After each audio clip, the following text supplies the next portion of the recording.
Mike Ortiz from Homefront is back on the show. How are you, Mike? Good, man. How are you doing? Not bad. You were just telling me how busy you are. Congratulations. It seems like you get just busier and busier all the time, and that's just a testament to your hard work. So great Yeah, job. I appreciate that. Yeah, we just brought on, I'm training two new inspectors now. So, it's just a lot of work. And I may seem burnt out in the way I sound. It's because I'm just a little bit tired. That's Yeah. about it. Yeah. The whole onboarding situation with the new inspector is always the most time intensive Yeah, because I think it is. And figure it. it comes down to, you know, getting to know them really. Honestly, Hmm.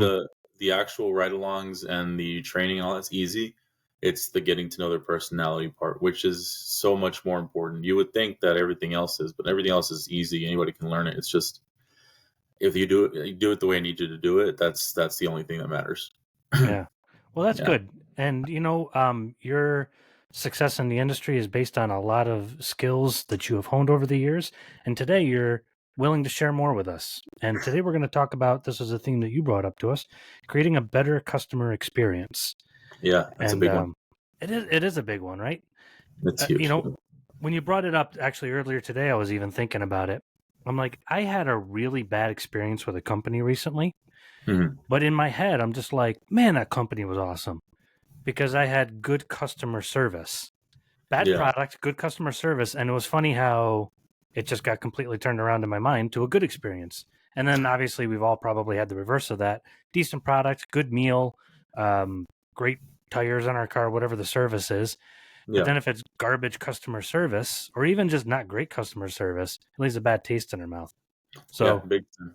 Yeah, I just recently actually had an issue. We had a custom kitchen island built at our house, and the guy was quick to take the money, and it ended up being where, and I understand contractors wanting to like make sure they get paid and all that, but a lot was left unfinished, right? And to me, I'm not picky. I hate being nitpicky. Just stuff that shouldn't have been missed, but I wasn't being, in any way difficult. I was just saying, hey, can we just get this done?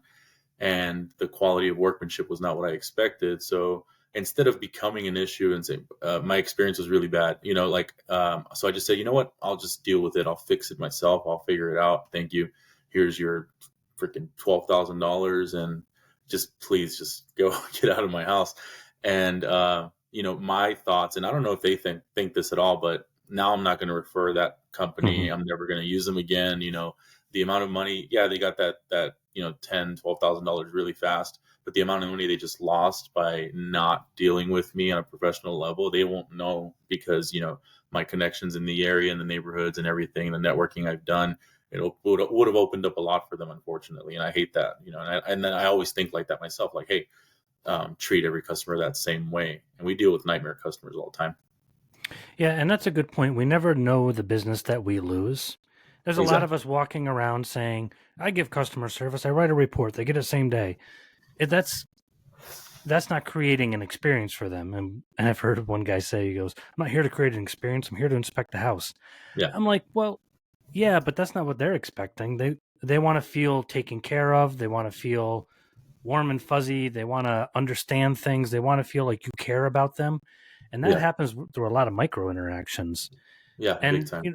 we're walking around like, oh, I don't have any work. I'm the best inspector in the world. Listen, if you sell the best car in the world, but you're not enjoyable to be around Yeah. for customer experience, people aren't going to go to your dealership.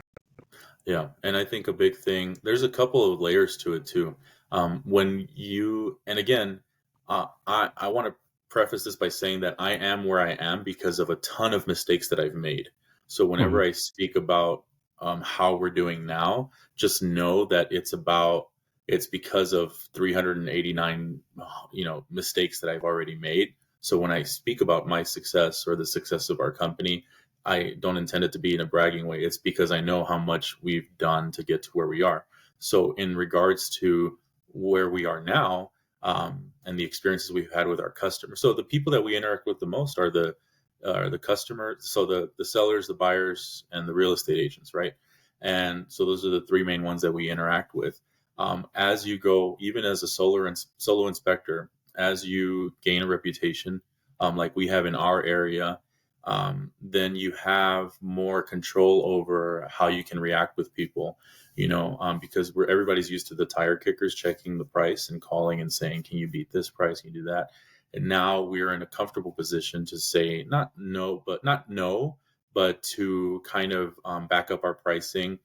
And also, the biggest accomplishment that I've made in the past, I would say 6 to 7 months, is now I don't feel beholden to the real estate referral, because that we have grown in such a tremendous way locally on Yelp and Google, and just SEO and reputation and word of mouth, especially. And we have a lot of new construction where we are in Southern California. On top of that, we no longer, I have agents that, hey, Mike, make this happen for me, or, all those things where I didn't set clear boundaries in the past, which are really hard to create, those boundaries where you don't want someone to push you around a bit, but you Mm-hmm. have to kind of take some of that in the beginning while you're trying to get work. Now it's like, you know what? No, I can't do that. I'm so sorry. I was like, I wish I could. I know I used to be able to do that and fit that in and do this for you and that for you, but unfortunately, this is the fee, or this is the service, and this is why. And I hope that you respect that. And I get a lot. It turns off some agents, and at the end of the day, we get more people. We get 80% of our phone calls are now direct to consumer, which is why that's such an important thing. I know there was a separate podcast we did about direct to consumer marketing, Mm-hmm. and it's because if you focus all your eggs in one basket on agent referrals, while that's a great revenue source, like you said before, it's low hanging fruit, right? The Mm-hmm. hard one to get to is that local reputation. Yeah, and I do want to make sure that because you said something very important there about setting boundaries. We've had lots of podcasts about setting boundaries. Good customer service and setting boundaries are not two separate things. No. We can have great customer service while setting boundaries. I'll give an experience. One time I went to a restaurant and it was a Denny's. Mm-hmm. And bad customer experience. I mean, it's Denny's. Nobody's expecting a whole lot. Of course, yeah. But, I walked behind the counter like a half a step. I'm like, oh, hey, I meant to give you this. It was her tip or something. The lady just started freaking out. You can't be back here. Literally half my foot's over the line. I'm like, oh, I'm sorry. And she starts saying, step back, sir, step back. And it's like, okay, you set a boundary.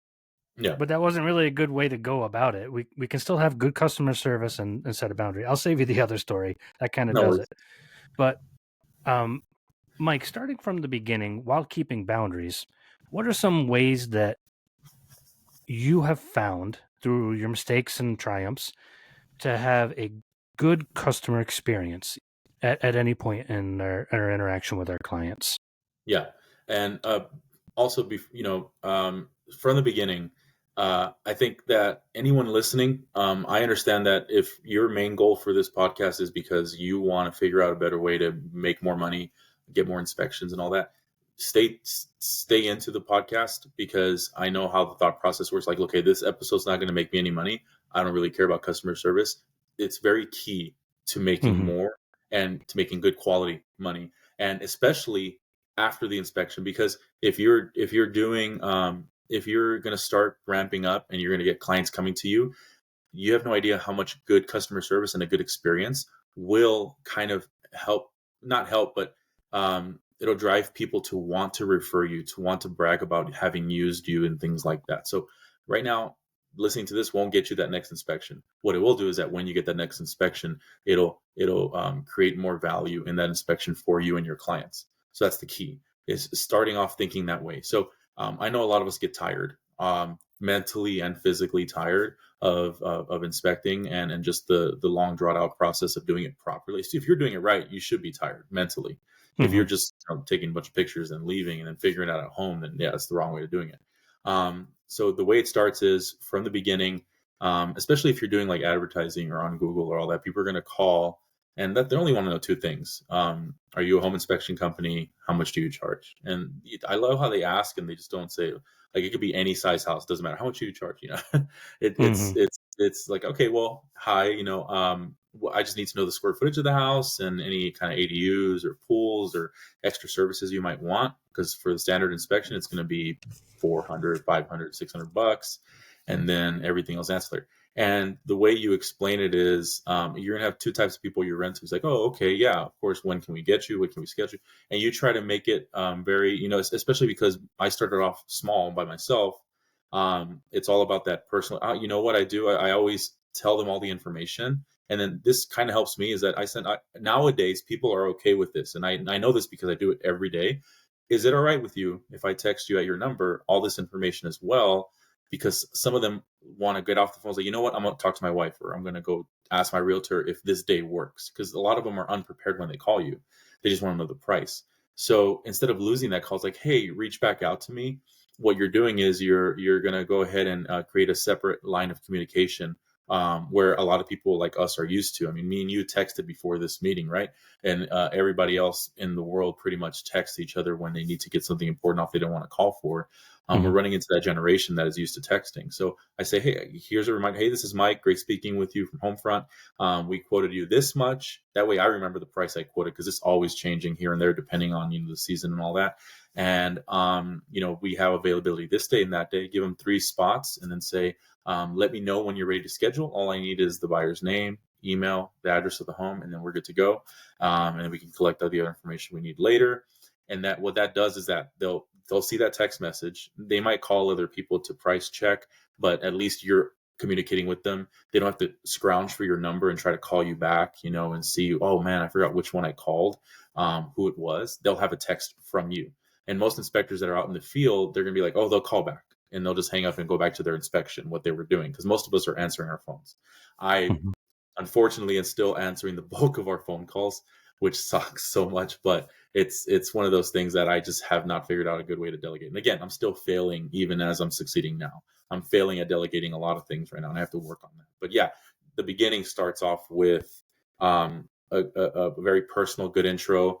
Don't try to be smart. Don't try to be the most knowledgeable person. You're just trying to be friendly, because they're out of their element. So treat them that way. Yeah, I like how you put that they're out of their element. Basically, when people are buying a house, they send them out into the wild to find treasure, but didn't Yeah, give them a map, and they've never been in the wild before. exactly. So people lean on 90% of the time, okay, I'm going to default to how much do you charge, and I'll start from there. Even educated buyers are like, let me start from there. Although Yeah, buyers are getting a little bit more savvy over the years.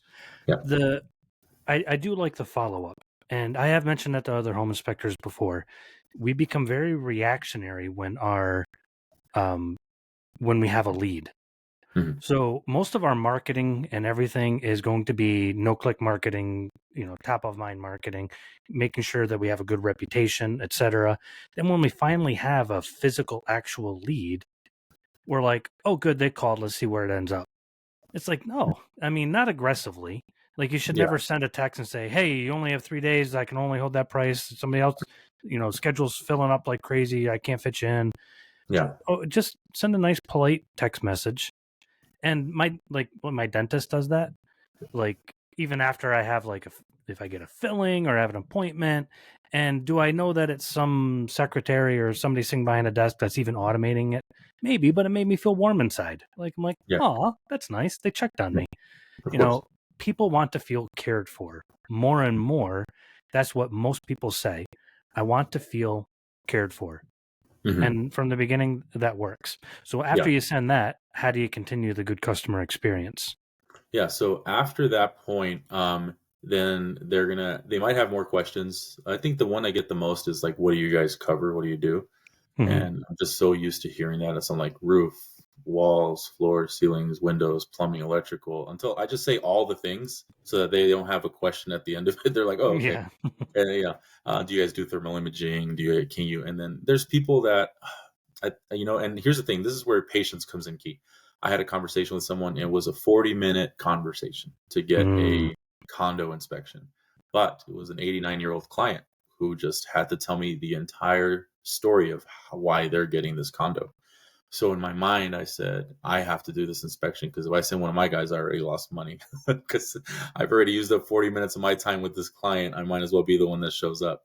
And it just comes down to, for now, while you're starting out, that personal experience, that experience where you remember their details and things like that. So when you schedule, a big part of it is the CRM software that you use, right? Like you said, checking in. You want to make sure you put that inspection on the board quickly, because what we ran into in the past was I would get like 15 leads, not leads, but I would get 15 inspections that we have to book for next week, and I haven't put any on the board yet because I have to move things around, see who's going to go where, figure out, because I pay mileage, I have to make sure everybody goes somewhere close to home and things like that. But if you wait too long to put people's inspections on the board, they won't see a confirmation email right away. Usually people are used to getting a confirmation right after they schedule, like a dentist or doctor, whatever. But if you're out in field inspecting, you don't have time to open up your phone, schedule the inspection really quick. By the time the end of the day comes and you send that confirmation, like, oh, we went with someone else. Or so you have to be very, concise and quick with getting it on the board. And then that's when those reminders start going out to them. And that's when you can also, any questions like with your inspection agreements, you want to make sure that they read everything and they understand all their questions. You don't want to wait till the night before to put the inspection on the board and they call you at 10 p.m. like, hey, I forgot to let you know that I didn't want this inspection anymore. And you already told someone else that you couldn't do it in the morning because you scheduled something already, and it just messes up your schedule. So clear communication is key, making it personalized. Whatever CRM software you're using that sends automated text and emails, you go in and edit it, and you go in and say, hey, this is so-and-so with Homefront Inspections. We're just letting you know that we're excited to see you. Make sure that, if you can, let the seller know that we just need access to as many places as we can. Here are some things that people don't typically think about. We would like to have you at the inspection if possible, so we can explain summary findings to you. The inspector usually gets there 15, 20 minutes early to start on the exterior, things like that. And that way people already have they already expect something out of you. I tell my guys get there 30 minutes early, just so they can get set up, look up the house. They should look up the house the day before, but if they can't, look at the house on Zillow, whatever. If anything pops up, like, oh, there was a pool that we didn't spot when we first scheduled it, you bring that up in the beginning. Hey, by the way, I see you have a pool. We offer pool inspections. But basically, it just comes down to keeping that. Now, keeping that attitude, what it does is it makes it more difficult for them to question you, to not trust you, and it's a lot easier dealing with customers when they feel like you're on their side. That becomes difficult when the agent refers you, because then it looks like it's you and the agent on the same team. So just keep that in mind, how it might look to how a customer might perceive it if you and the agent are on great terms and you see each other and they feel like the outsider at their own inspection. That is detrimental to your business as far as word of mouth goes. Yeah, you might be great with that agent, but agents are a dime a dozen, and they move, they quit, their jobs. Imagine trying to sell houses for a living. Like, there's only a few that do actually well for extended periods of time. They end up transitioning to other careers. So, it's not something you can always depend on. That's the whole eggs in a basket thing. So keep that in mind when you're at the inspection and everybody, you're Mr. Popular, but your client, who this is their first time doing it, is going to feel like an outsider when you work for them. They're paying you for your time to work for them. Try to keep that humility in as well. Yeah, and that comes back to micro interactions. Most of our customer service is going to be smaller interactions compiled together to make one good experience. Interesting, there was a psychology video that I was watching, and I kind of do it on as like a hobby. I read psychology, but this one happened to be a video. And they talked about people's level of trust in a parasocial relationship. So in other words, people you don't know, why do you trust them? And it showed this one actor, and he made sure that whenever he walked into a room, he said hello and looked everybody in the eyes, and not in a weird way, but gave everybody individualized attention and never made anybody feel excluded. So he would win over entire rooms of people in just 10, 15 seconds. It wasn't a big deal. Make sure that we give people personalized attention to let them know, hey, you matter to me. But I think I have a question for you. Of course. On that note, you mentioned at the end of an inspection, you should be exhausted. And you mentioned making sure everybody feels included, particularly your client, and then reaching out to them, answering questions, 40-minute phone call with that client with the condo. That comes down to making connections, it sounds like. Is that? Yeah. And is that why it's so exhausting too? Yeah. I always tell the agents that I know that I've known for a long time, I was like, I don't know how you guys do it. I don't know how you smile all the time. I would be dead tired of always being positive. And, the job is a little difficult in the ways that you have to be just positive and happy and someone easily approachable all the time. As an inspector, a lot of people got it, especially in these Facebook groups and forums, you get it into your head that, you know what, I am the best inspector in my area, so then that cockiness comes in, right? Where it's like, I don't need agents, I don't need customers. Like if they want me, they'll come get me and they'll work on my time, my dime, as if people aren't paying you for your time. You know what I mean? Hmm. So that kind of attitude, that's great if you want to do 5 to 8 inspections a week and you'll make great money and you honestly will probably be fine for the rest of your life. So this is catered more towards growth, and even helps with personal growth, both at home and in your in your personal life as well. Is that having these positive micro interactions with people help in a lot more ways than one. So when you're asking why are we so spent? It's not mentally, it's not just because of the inspection, but it should be because you're doing everything within your power to put yourself in the shoes of the client. So even though you just finished a full 3 hour inspection, they're going to want to talk to you at the end. And Hmm. automatically, my mind used to go to, you know what, I just want to get in my truck and go because I'm done. I am exhausted. But you take a breath, you prepare, you get your phone out, and you say, okay, let me look at the summary, let me see what we have, and then you with your best effort provide that, hey guys, you guys ready to talk about the house, and we have a couple things that we need to discuss and recommendations that I'm going to make. A lot of it will be in the report, but I just want to go over the most important things, and then you cater to their concerns. My biggest thing is that I train my guys to do is ask as many questions as you feel like they're asking. So even though I'm finishing a long paragraph about what's going on with the HVAC system, I still say, did you have any other concerns about it or any questions? And it kind of forces them to really dig in, because the last thing you want is, yeah, if you can get out of that inspection quickly and go, that's great for you temporarily. But then you're going to have a client that didn't feel like they had all their concerns addressed, and they're going to reach out to you later. And then you're going to have to dig through inspections and figure out which one they're talking about or what they're looking at. And then you're not even at the house and you can't remember. And they're like, what do you mean by this and that? Or should I be concerned about this? And what it does is it creates more of a mental load for you later and more work later. And then and if it slightly annoys you, that can sometimes be perceived unknowingly, and the client can see that. And if you go out of your way in that one shot while you're at the inspection, if you just give it your all till the end, not only will they remember that, they'll feel satisfied, they'll feel like they got their money's worth, but that'll stay with them. A big thing too that's never mentioned is that it doesn't always help to be cold and unappealing to the seller just because they're there some of the time. A Hmm. lot of our inspections have been from sellers asking for our info because of the way we carry ourselves and our professionalism. They know that we're there to point everything out wrong, but I try to train my guys, like, show them, hey, these are not ridiculous things we're pointing out. These are important things, and I understand the negotiation process, but should you be looking for a home, we can definitely help you out too.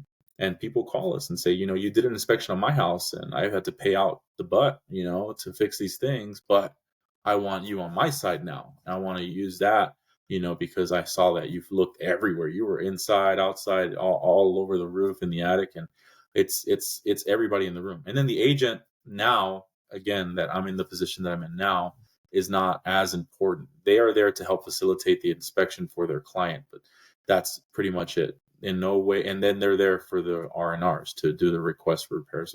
It's great to keep a good relationship with them, but it should never look like you're the agent's inspector.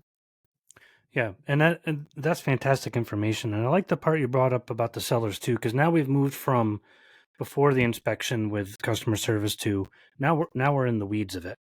Yeah. And I mean, there's always going to be a level of angst in the room with the buyer's inspector and the seller, but that is where real skill comes in, of being able to present the same crazy information that's an upside down defect, your house is going to explode. Hmm. Give them that same information, but in a way that everybody can handle it. Exactly. So if Yeah. you're in there like, this is garbage, I would never let my family live here, and this and that, or even that's in the back of our head, and you mentioned that, that's Yeah. going to be perceived in how we carry ourselves and how we think. Now, if we Yeah. step back and say, okay, guys, like I've done this with sellers, I've had good interactions with sellers and bad. I've had some where it's just like, oh man, this guy wants to fight, and I've had other Yeah. times where I'm like, okay, let's step back and look at this objectively. You Yeah. know, is this doing what it's supposed to? Well, no. I'm like, okay, can you understand where I'm coming from? Because I want to Yeah. help you, and this will make it nice and clear, and everybody will be on the same page. They're not happy, but we made a human connection, and everybody's a little bit happier or a little less upset about the defect that we found. It's good bedside manner. A good Yeah. doctor can tell you you have a terminal illness, and you take it the best way possible. Maybe not happy about it, obviously, but you take it the Yeah. best way possible. Whereas you have kind of a jerk of a doctor that just swings in and says, you're gonna die," and then off he goes. You know. Yeah, exactly. And I think that the biggest thing too in that thought process, while you're now, if you're just starting out as an inspector, right, or if it's a new trainee, or you're starting out with a company, to err is human. When we're in these inspections in the beginning, um, and the seller's there, and you're like, you know what, I couldn't get the furnace to turn on. It looks like the thermostat's not responding. And then the seller walks over and he's like, you got to press this, this, this, and it's on, and Mm-hmm. you're in front of your clients, that's a key moment for you not to get flustered, but for you to explain yourself and maybe learn something too. And you're like, Mm-hmm. okay, so I was like, oh, okay, great. I'm glad that you're here to show me and my clients that I haven't run into this thermostat yet in this area. Or that is typically too many steps maybe to get it to where it needs to run properly. It might be great to have that instruction manual or have that discussion with the buyer. Don't make it about you not doing your job right, but make it about, hey, we're all kind of trying to help each other out. That way the seller sees that you're making an effort, and you're going to run into situations where there's always an explanation for everything. You're going to say, this garage door is not closing on its own coming into the house. And so it's like, oh, well, I adjusted the pins and all that. I can change that. And you're like, that's great. That's amazing. It's going to go in the report just because I see it now. But if that's going to happen, communicate with the buyers, and that should be no concern. And then, it really just comes down to people are going to come back to you and they're going to push back. And you're going to run situations where you think you're done almost. And then the buyer's like, oh, did you see the crack over here? And Mm-hmm. to you, it's like, it's not really that you missed something giant or huge. And sometimes, in rare instances, you might have missed something that was overlooked, right? We're all human again. And you're like, oh, yeah, there's a crack on the corner of that drywall. And instead of going and say, that's nothing, don't worry about it, because you want to cover yourself, right? What you do is you acknowledge their concerns and you explain to them what's going on. So instead of saying, oh, no, I didn't get that, you say, you know what? So this is what's going on with that area here. You have a crack on the drywall. It appears just to be localized in this area. I checked out the foundation in this area. Just be confident in your own inspection, and you're not going to catch 1 million things. There's going to be times where you're gonna but as long as your narratives and your disclaimers are in place, then you should be covered. And that's why it's so important to do the ride-alongs and the shadowing, not just because you're learning the inspection process, but you're also learning how your mentor or your trainer is interacting with the clients. Because there's a lot of clients that have a lot of questions that might fluster you, and and instead of just being deathly quiet about it, prepare for that. Prepare for that situation where you're like, well, they had a previous fire. You were in the attic and I didn't see anything. Then have confidence. If you actually didn't see anything, then something might have been fixed or changed or insurance paid out. Then be confident in that. Unless you want to go back and check and double check and verify, you're going to run into that a lot. So keeping that confidence is part of that relationship. The confidence in yourself and in your inspection process. Because the minute you start getting flustered, they doubt the whole report. They doubt how you work. They'll say, what else was missed, like that. So you just keep that in mind as well. Yeah, and that's exactly it. How we handle problems, because problems are going to come along. Yeah. And I think about a problem I had with a contractor. He goes, oh yeah, that would be a problem. He empathized with me, and I Yeah. go, yeah. He goes, okay, let me come over and take a look. And he looks at it, and he did exactly that. He explained it, and I'm just like, yeah. And he goes, okay, we can fix this for you right now. And you know what I'm going to do is I'm going to check around and just make sure this didn't happen anywhere else. And I'm thinking to myself, I'm like, stuff happens. The most that he could do is just come back and make it right. And I'm Yeah. like, okay. So I wasn't upset. Matter of fact, I've used him for many years now because I'm Yeah. like, I'd rather have that than the guy who is just like, no, my work's Pushes back. perfect and won't show up. Yeah. Makes- Yeah. So now that's during the entire process. Um, how do you handle things with customer service afterwards? And I think that is where things really get slippery and what we worry about as home inspectors the most. The phone call 6 weeks later, right after Yeah. you know that they've moved in. Yeah. Yeah. So I've stopped worrying about that phone call just because if you focus a lot on how your report software and your narratives are, if you which we really focus a lot on that, then that worry tends to go away. It's and actually it's and if I feel like I overtrain my guys so that I don't have that worry. When I get those phone calls, I know that when I open up that report, my guys are covered because of the words we use and because of the way that we take 500 photos on a small house, and not all of them make it to the report, but I have access to all of them, and I'm like, yeah, of course he didn't see the rat droppings in there because this closet was packed to the brim and the droppings are in the back corner of it. And we put in the report, hey, the house is full of personal items, the inspection is limited. So, and I explain that to people. Now, instead of explaining and I have a prime example, and this is I'll try to shorten this as much as possible. I got a call about a month ago from an inspection that happened 18 months ago. Okay, and the phone call started off as, your inspector told me that this house was in excellent condition and I should buy it. And that's Mhm. when I said, doesn't sound like anyone I've ever trained in my life, but okay. He's like, I was like, I wasn't there. I understand your concerns. Can you walk me through it? Instead of saying, oh no, you're wrong or this and that. Because I tell my guys, we never give anyone an opinion of whether or not they should buy a house. And we'll never use the words excellent, great, good. The only way we'll use the word good is if we're in passing saying, oh, this looks good or whatever it is, but never the house looks great or it'll be amazing, you should buy it right away. But Mhm. anyways, they had me on a three-way phone call, so it was a father and a son, right? And they were just letting me have it, and I was listening to them. They were, and the father was being more respectful and the son was just emotional. You can tell the generational difference. And the son was just like, I would have never bought this house. And the issue is that their house is built on a slab, and they had older galvanized and cast iron drains. And we mentioned, hey, you have older galvanized cast iron drains, you should get this evaluated by a plumber prior to closing to ensure that you should get a sewer line inspection. And they said, well, the inspector didn't tell us to get a sewer line inspection. And I said, well, it's right here in the notes. It's like, well, it looks like it's not an immediate safety hazard. And I said, well, because at the time of the inspection, according to these notes, the water pressure was appropriate. None of the sinks or bathtubs or showers backed up during the inspection. There was no discoloration. There was no issues or gurgling, flushing anything. Mhm. Everything that we tested that day indicated that there was no leakage occurring at the time of the inspection. We can't predict future conditions, but at the same time, we can only work with what we see on that day for that limited amount of time. And I said, and I told them so that they can understand where I'm coming from.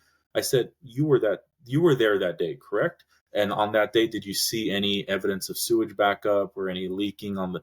Because apparently the cast iron eventually broke and cracked because it was so corroded in the slab underneath the Mhm. house. And I'll get to that, how they asked, um, and it ended up being where it started leaking sewage into through the tile up through the floor. Okay. And it's such a learning experience for everybody because it's like I said, in the report, even in your agreement, when you sign the agreement saying we have it in there, it's like we recommend getting a sewer line inspection. If you don't, you're waiving liability by signing this document. Otherwise, just let Mhm. us know and we can order one for you. And they're like, well, how am I supposed to read that? I'm like, we put it in big block letters and in red. And then he's like, we're not going to read through the full 80-page report. And again, I understand that too. I understand that 100%. I said that's why we put our summary in the very first 3 pages of all the items. Hmm. And I put all that, and then why didn't you put it in red? I'm like, well, again, it wasn't immediately happening. We put it as a moderate concern in orange to let you know that, hey, we can't see everything, so you need to get a professional to evaluate it more invasively than we can. Yeah. And when did the plumber come out? And he said, well, a couple months ago. So it's like, you closed on the house without doing these items. I just want to make sure that's what I'm hearing. And then it's like, I just want to know how you didn't catch this. And again, this was 18 months ago, right? And it Hmm. just leaked into the slab a couple months ago. And I said, I really, I hear what you're saying. I just, unfortunately, my hands are tied because I'm looking at the report and I see the recommendations. And I see that the recommendations are that the plumbing system be evaluated due to its age and its condition, even though everything was working that day. And it just became anger, anger, anger, anger. And then I'm telling you, this did not resolve itself well either, just so that you know. And everyone listening knows, oh, we're probably going to call our lawyer, our attorney, and they're just trying to get us to roll over, right? And so I've learned over the years, because I've had so many threats of lawsuits for random stuff, sellers, Hmm. whatever it is. It's going to be like, okay, great. You know what? I told him this way, and this was probably me being a little bit, because we're all human. I said, you know what? My lawyer has not had to work for me in a long time. Let me know, and she would love to take your phone call, and we can definitely all get together to mitigate this if you want to. We are ready for it. Just want to let you know, in your agreement, you did sign for the mitigation clause and attorney's fees and things like that. And then immediately they were just turned off, and I could tell that they were just trying to get something out of me. They wanted someone to pay for the damage that they didn't do their due diligence for. Hmm. Now, this was 18 months ago. Since then, we've added more layers of protection. We've added a separate agreement just to cover sewage issues. And this all comes to communication before, during, and after the inspection. When you get those phone calls, listen first and then respond in a professional manner, even if they are not being professional. And because if you're quiet and you let someone who's angry be angry, they'll start to notice that they are the ones that are escalating it, that are being maybe inappropriate or inconsolable, and then they'll start to, if you answer quietly and professionally, that's the best way to do it. Answering back, fighting back, pushing back, all that will do is give them more fuel to want to take things further, leave that negative review, file a claim, things like that. Sorry for the Yeah. long. No, that's a fantastic anecdote to illustrate what you're saying. Yeah. A good customer experience happens when things get hard, not just when they're easy, Oh because yeah. there's a lot of hard parts of our job. And we talked about that in a previous podcast. We want to bring their energy down. So if Yeah. we meet them at where they're at, we're going to bring our energy up, and then things only escalate. We need to Yeah. bring ours down to -4 if they're at 100, and then Yeah. that'll hopefully bring them down to a 50 or a 30. Yeah. So I've that's made that been, mistake in the past where I try to appease them. You're like, you know what? yeah, You freak out and you think you actually did something wrong, and you're like, let me just refund your inspection fee. I'm so sorry that you're dealing with this. Now I'm in a position where I'm like, you know what? I'm very confident in our standards. Unfortunately, and the way to say it, instead of telling people no, is like, unfortunately, my hands are tied when it comes to this and being able to help you in this way. I can recommend a great plumber. I can recommend what next steps are based on my knowledge. But as far as this situation goes, this is as far as I can take it. You know, in resolving it is just having this discussion. yeah. No, that's fantastic. And so, real quick too, even if a customer isn't angry, how do you Yeah, create a good customer experience? Well, after the inspection, they're happy. You've driven away. You send the report later that night or on site, however you do it. yeah, How do you continue that great customer experience later on, even if they don't contact you with questions or anything? yeah. So I have the automated software that sends out the emails. It checks in on them. Hey, do you have any additional questions? And the reason why it's important to have one sent the next day after you publish a report, because in that follow up, it'll also have things that'll cover you. It's like, hey, I just want to let you know, I want to make sure that you read through the whole report so that if you have any questions or Hmm. concerns, make sure they get that email from you to emphasize the importance of reading the whole report. That way they can't say later on, nobody told me this, and that was happening. I'm like, well, I sent this email that said, please read the whole report just in case you haven't, and you thought maybe only the summary was the important part or something. And then follow up again like a week later.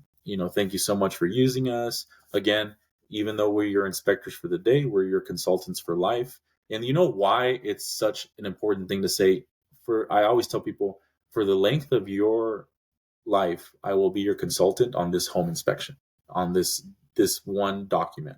I can back it up. I can explain it exactly how you need to in order to understand what I'm looking at. Nobody ever calls me on it.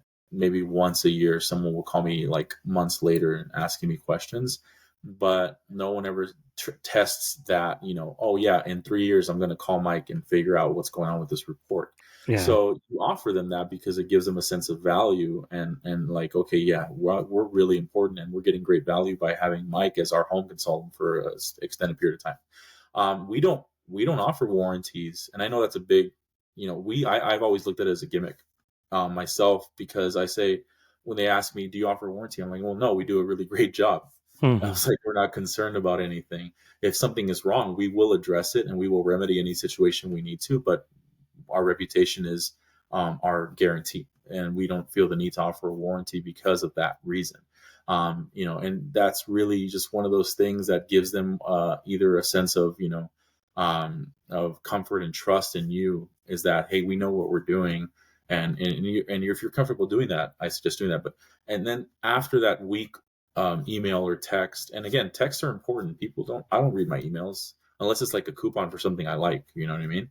Hmm. But if it's a text message, I'll see that because I get texts all day, and I'll say, "Oh, okay, 50% off at Cabela's. That's great. I'm gonna go as soon as I get a chance." You know what I mean? But if it's or like, "Hey, here's a reminder, you got to go get a root canal Friday." I say, "Oh, okay."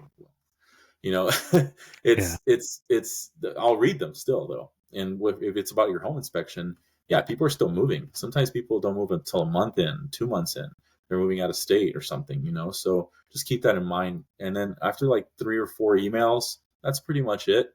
You know what I mean? If they don't contact you after that, don't stress about it, don't worry. If the time comes, I've yet to implement any kind of 6 month, year long, maybe that'd be a good idea to add a 6 month or 1 year email. Some people are afraid to do that in the beginning because they're not fully confident in their inspection process. They just like, okay, I'm glad that I'm going to disable my notifications, and I'm hoping that they never reach out to me. I don't get that phone call, and I don't have to communicate with them because I'm afraid that I might have missed something or not Hmm. have done my best job. Right. So yeah, there's that fear. Just try to get past that by doing a better job every time you can. Because any day of the week, I could tell you that there's an inspection that I know, okay, I did a good job, and just like, oh, I did really great with this one because I was like feeling like learning that day, so I went into extra detail on this forced air unit. There's stuff like that where we go out of scope just because of our own excitement, Yeah. and then there's days where we just do the bare minimum, which is fine. It's okay, it's understandable. But yeah, that afterward communication is key, and those phone calls are going to come. Just be ready for them. Yeah. Hey, Mike, this was great information as always. And your experiences and your anecdotes, um, you can see how much experience you've built up, and experience is often the best teacher. So for Yeah, anyone listening, listen to Mike's experiences and learn from everything that he's done here, because creating a better customer experience, like Mike said at the beginning of the podcast, um, it's not something where you're going to be like, oh, well, giving this person a great experience created leads. Sometimes it will. But for the most part, it's going to build our reputation and build a business over the long term that we're really not going to regret giving that experience yeah, to our exactly. clients.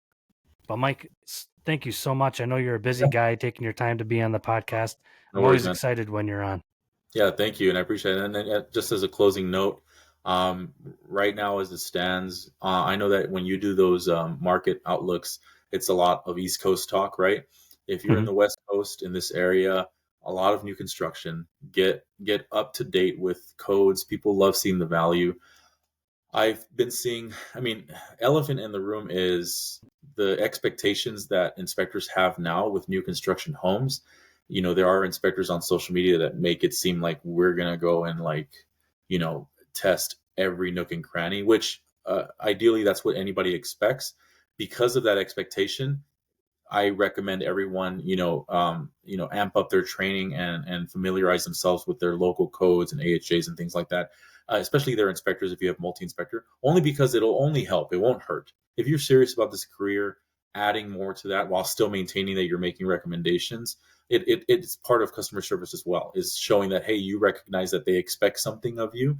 And instead of saying, oh no, we don't do that, we don't do that kind of inspection, just imagine if you did, and maybe raise your price for doing that. You know what I mean? And that'll bring you more revenue, better reputation, more trust, and it goes that way. So just keep that in mind for new construction. I know it hasn't been talked about a lot, but recently in social media, I've been seeing that a lot of inspectors, butt heads as far as how far we're going or what the scope of work is, and drone versus walk, and code and builders and all that stuff that's been going on that I try to stay out of, but I'm watching like everybody else is.